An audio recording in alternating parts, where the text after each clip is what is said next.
Magandang araw po sa lahat.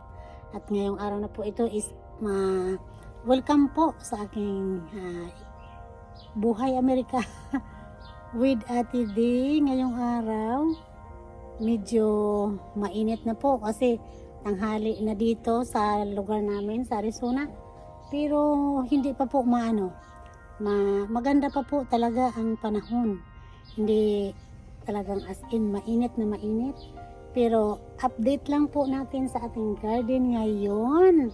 Ito na po ang i-update ko po dito at saka maglinis po ako ng ibang tanim ko, puputulan lang. So sana po mag-enjoy kayo at samahan niyo po ako sa ngayong araw na ito sa aking update sa aking garden. Ipapakita ko po sa inyo kung ano na ang nangyayari sa mga tanim. Kasi may mga bagong tanim na ngayon kasi 'di ba nag-harvest na tayo ng lettuce, nag-harvest na tayo ng iba't ibang gulay ng ang winter ng mga gulay. So tapos na po ang winter, so ito na naman tayo, spring na. Kaya maganda po ang weather ngayon. Kaya mas gusto ko dito sa labas, mas maganda ang pakiramdam ba. Ngayon po, marami na akong time na nag-i-spend na po ako ng time sa bahay. Ko po kayo, update dito. Tapos mag-harvest din po ako ngayon. Kaya, sige po, samahan niyo ako. So, ito na ang zucchini kong tinanim. Medyo, yung isa parang anuhan ko kasi medyo maano pala ang pagtanim ko, dapat pala mas pa kasi first time ko pong magtanim ng ganito, itong klaseng zucchini, first time ko po yun, kaya ito sila matataba. Tapos ito po yung iba naman, maliliit ko pa lang yan na inilipat. So tapos ang aking alam nyo, nagkaroon ito ng ng sakit. Yung mga uphead, mayroon pa nga yata talagang hindi mawawala. Hindi po kasi ako nag-i-spray. Ayan ayan ang mga tanim ko ngayon. Tapos dito po, hindi ko alam kung kung kalabasa ba o zucchini. Hindi ko po alam, marami po. Ayan, pamukha siyang kalabasa.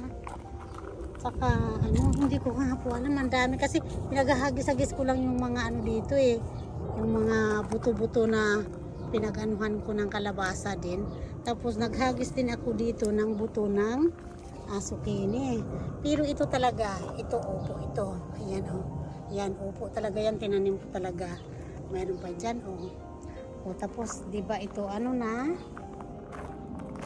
ito ang aking harvestin ko na ito mamaya kasi hindi na sila Tapos ito na yung nilinisan ko ng kasi ang tinanim ko dito dati is ang cauliflower at saka broccoli. Tapos na po sila, tapos na ang season nila. Kaya yun na. Tapos dito pa po. Ayan pa. Ayan. Ito, siguro ang tawag dito cantaloupe. Kasi hinagis ko rin to dito yung ng cantaloupe buto. Nahilig po ako hagis-hagis lang. So ayan po ang aking bulaklak. Ayan. Tapos ito po. Pero ito talaga ang zucchini. Ayan. May na sila. Ay medyo yata. Ayan may bunga na. Ayan may bunga na sila. Magaganda po. Ayan. May bunga na rin siya. Ayan. May bunga na. Ay, ayan diba maganda? May bunga. Ayan, may bunga na. Ito natin to. Lagyan natin ng ayan paanuhan natin. Kumbaga paupakan or something. Diba? Ayan, so ganda diba? So ito po yung kamatis. Mayroon na siyang bunga. Ayan na. Ayan Ayan, may bunga. So nagbubunga na. Inayos ko po ito nung isang araw. Pinagtatali-talian ko sila ganyan Ayan, so may bunga na sila. Ayan, diba? Napakaganda na ngayon. Pagod na rin ang aking lemongrass or tanglad. Ito pa yung isa, malago na rin. At saka ito po yung mga kalabasa na inayos ko din. Lalagyan ko po sila ng parang ginawa kong trellis yan. Oh. Ayan, nakita niyo yun. Yan. Yan, mga ginawa ko nung isang araw yan. Ayan. Para may kapitan sila. Ayan, kumakapit na. Oh, kumakapit na sila. Aakyat na yan sa baba. Aakyat na sila sa baba. Pababa dito. Ayan oh. Ayan, dyan yan sila paakyat. So ayan, maganda po siya, maganda yung ginawa ko, di ba? Ano po yon, mga DIY lang natin. Kasi siyempre wala naman tayong ingay ng ingay ng eroplano. Kaya yan lang ang minsan nakakaano bang eroplano maingay. Pag nagaano ka dito, oh, yan yung maririnig mo dito, eroplano o kaya ibon. Yan yung maano mo dito, maririnig mo sa labas kung nasa labas ka. So ito po yung trellis na ginawa. Ayan, ginawa ko yan. Ayan. 'Di ba may sa taas din. Nakakatulong din yan. Ito nakakatulong din yan sa init. Kaya medyo din. So ang kalabasa aakyat diyan, no? Tapos makikita natin hopefully sana makasurvive sila sa init. Sa ngayon hindi pa naman masyado mainit kasi spring pa. So pero pagdating ng mga next month, na yun, masyadong mainit na. Next month, May, June, July, and August. Yan yung pinakamainit dito sa Arizona. Diyos ko po. Ayan. Ayan, maganda din yung bulaklak ko. Ayan, lantana po yan. Tapos mayroon din akong okra. Ayan yung okra kong tinanim. Ayan. Sana mabuhay. Tapos tingnan nyo ang aking asparagus. Oh. Ayan. Ito parang pwede nang kainin.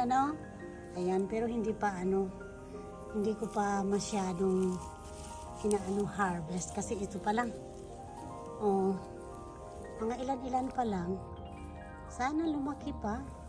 At saka dumami. Ayan. Ayan o, mayroon na o. See? Nakakatuwa. Kasi alam nyo, mahirap dito mahirap magpatubo ng ganit gulay, yung asparagus. Ayan o, mayroon o. Diba? Ayan. O. Ayan, maganda. Maganda na sila. Lalo na ito o, bigla siyang biglang lumaki. Ayan. So sana maano pa din. Ayan oh, ganda. Inayos ko rin sila. Ayan, pinatayo ko sila nung ayan oh. Ganda 'di ba? Mga kababayan ko o mga kaibigan, 'di ba, mga friend. Papakita lang maganda. Maganda siya. Ayan po ang aking talong. Medyo nagbubulaklak-bulaklak na dyan. Sana.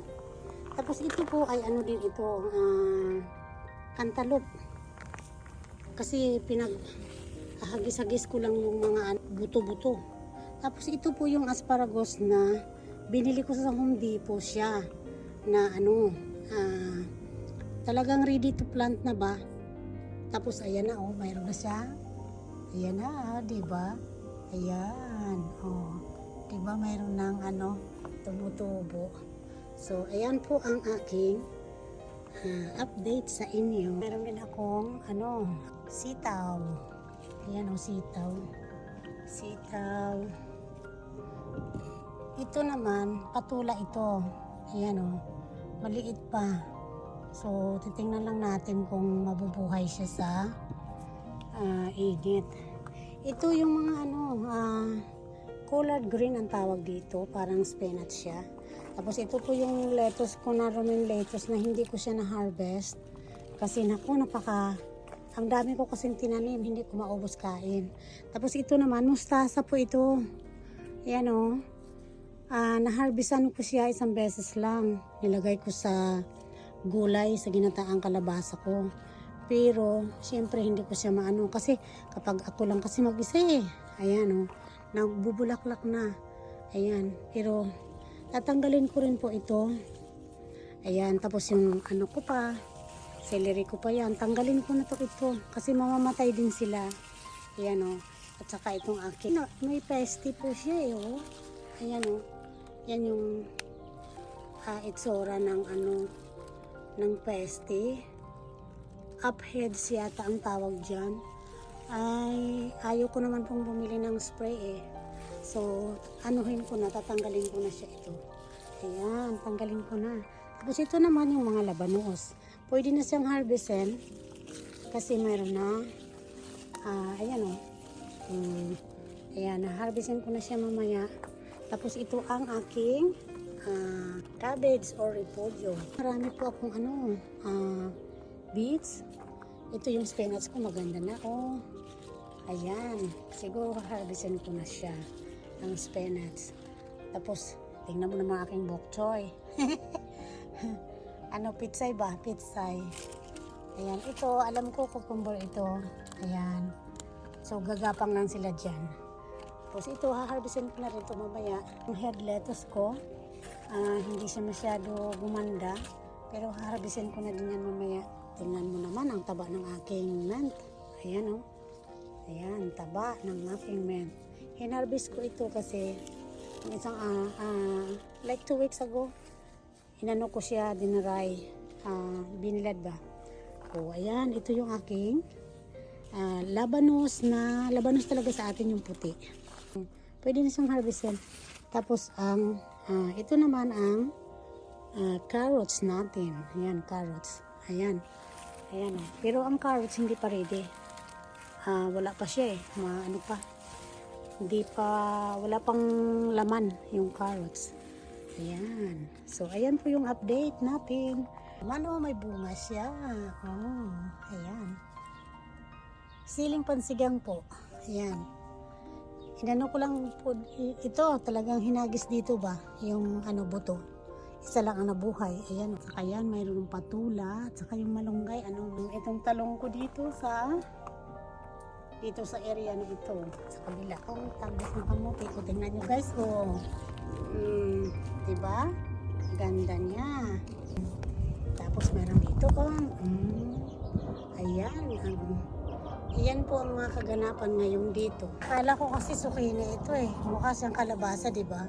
Saka yung isa nandoon, no? So, ayan lang po ang update natin ngayon. Sana nag-enjoy kayo sa video ito. At sana po mag-subscribe kayo sa aking channel. Thank you so much. Maraming salamat po. Click na ang subscribe button at yung like. Mag-comment po kayo below. Ayan.